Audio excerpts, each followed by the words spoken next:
diverticulitis. Para po sa mamamayang nanonood sa atin ngayon, can you please explain what that is? Okay, pag sinabi pong diverticulitis, pag may tis po sa ending, ibig sabihin infection po yan. Katulad ng tonsillitis.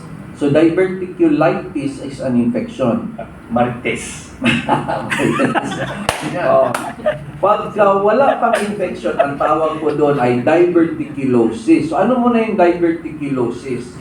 Pag nagkakaedad tayo, kulang sa fiber yung ating kinakain, parating tinitibi, masyadong pressured yung ating bituka dahil hindi nagsaslide, hindi dumadaloy lang yung dumi ng maluwag, nagkakaroon ng pressure doon sa ating large intestine. Dahil sa pressure na yon, may lalabas dyan na parang mga bulsa-bulsa. Yung tinatawag nating outpouching ba? Para bang may lumalabas na bulsa-bulsa dahil sa pressure sa loob ng bituka. Ngayon, pwede po yung magka-infection yung mga bulsa-bulsa na yon. Pag na-infection yon, magkanana, ang tawag po doon ay diverticulitis. So, yun po ang dineclare na sinabi ng mga doktor na meron po si President ng ganon. Ngayon, pwede po kasi yun na pumutok yung nana na yun at pag lumabas yung dumi sa labas ng bituka, that's a poison. And very delikado po talaga yan. And sometimes the doctors might decide na tanggalin yung bituka at yung bituka ay dito muna ipapadaan sa labas ng tiyan para doon yung dumi. Dahil nga, delikado yung portion na yon. So, now, with the announcement ni Senator Amy na gumagamit daw si President ng cocaine, which is sabi po yun ng kanyang kapatid, it's a very dangerous scenario pag combine po. Pag ikaw po ay may diverticulitis at gumagamit ng cocaine, kasi ang cocaine po, pwedeng tumaas ang blood pressure mo, or kahit hindi tumaas yung blood pressure mo, pwede pong lumiit yung blood supply sa bituka. Ang tawag po doon ay ischemic colitis. Para bang nilagyan mo ng rubber band yung mga blood supply na ma-injure yung bituka. So kung meron ka pong diverticulitis na at kumonte yung blood supply na allegedly baka possible dahil sa paggamit ng cocaine, nasabi po ng kapatid niya, it's very dangerous na pwede pong lumala bigla. Kasi malambot na portion yun eh. So, in other words, kung yung pong declaration na may gano'n, kailangan, kung meron mang use of gano'n, kailangan talagang sudden stop. Kasi delikado na po kung gano'n, kung ipagpatuloy. And of course, the issue naman of withdrawal, kung meron naman, is another issue na kung gumagamit po si President. So, I agree yung mga advice po ni Senator Amy bilang kapatid na kailangan asikasuhin ng mabuti kasi baka may mga complications na mangyayari. Ang pumapasok sa isip ko lang, akin lang to na kailangan ng extrang pulsa kasi maraming nanakaw. So, kaya yung pinapasok. But anyway, that's just a joke. Pero yung pong about this, ano po nire-require ng Constitution natin about the President's health and the President's physical fitness to serve? Ano po exactly yung sinasabi ng Constitution about this in the interest of the public, no? Basically for public interest. Does the Constitution require full transparency about dun sa health condition ng President natin? Ano po yung mga limits or mga boundaries na pwede nilang, in terms of revealing the condition of the President? Yeah, thank you, Rob. Very timely, pag-uusapan natin yung issue ngayon ng health of the President. It is we can say it's a national security issue. Very, very important yan. Napaloob yan sa Article 7, Section 12. Pag-check na, Article 7, Section 12 ng ating Constitution. And in accordance also with the provision of Article 3, yung the right of the people to information on matters of public concern. Na kung merong issue pertaining to the health of the President, then the office of the President must come up with regular information to be given to the public kung ano talaga ang tunay na kalagayan ng presidente.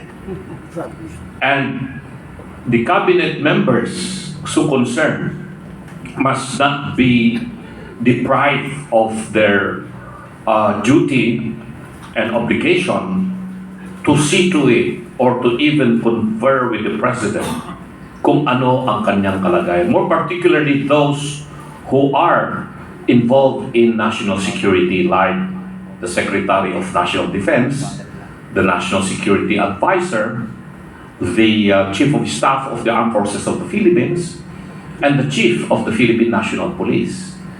These are, or maybe you can include even the Executive Secretary, these are probably the high-ranking officials of the government that must not be denied audience of the President in making sure that he is well and he can still continue functioning as the Chief Executive and Commander-in-Chief of the Armed Forces of the Philippines.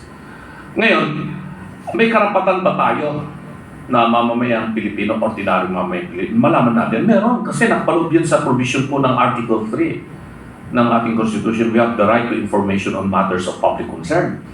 And you correlate that with the provision of Article 7, Section 12 under the Executive Department of the 1987 Constitution, nakalagay din doon that we must be given the true information on the health of the President. Meron na bang naging desisyon ng Supreme Court tungkol dito? Sa kaso ito, meron. Tingnan ninyo, i-search nyo sa Google, Dillon versus Duterte. Duterte na naman. Dillon versus Duterte. Naalala nyo, nung mga panahon na yon, I think this was sometime 2019, di ako nagkakamali. Si President Digong, sabi niya na meron akong mga sakit-sakit ko dito, sabi niya, at gumagamit ako ng mga pain reliever para dahil nadisgrasya ako sa motor niya.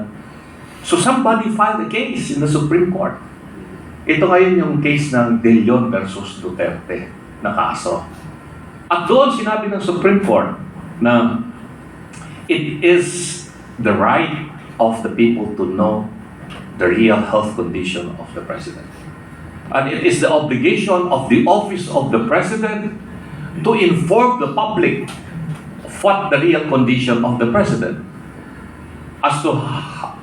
Pero sabi ng Supreme Court, the matter of how we can obtain this information, that is something that has to be done by following the course of getting this information.